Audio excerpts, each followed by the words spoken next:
Så da må vi gjøre å få rive ned den her, få dere til å rive ned. De som river ned, går ut. Nå kommer en viktig regel. Hør litt. Det er en kjempeviktig regel. De som slipper, går ut begge to. Hvis for eksempel vi slipper, så går vi begge to ut. Ja, du venter litt. Sånn.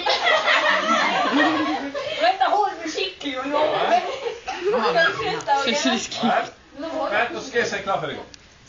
Klar? Ferdig?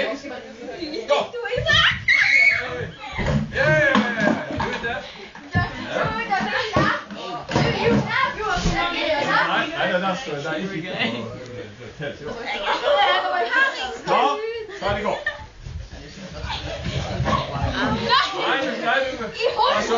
Nei, jeg vet ikke, så det er ikke... Ja, men de misforstår, for de trodde at det... Så lenge han ikke velter, så er det greit. Gå an.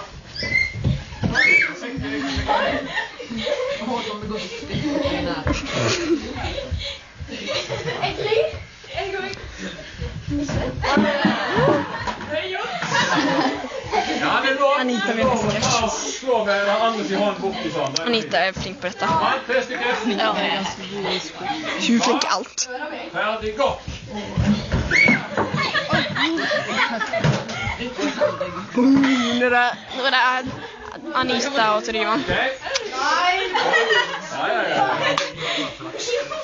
Torivan klarar sig detta. Så skal jeg telle. Tvilastar. 1, 2, 3.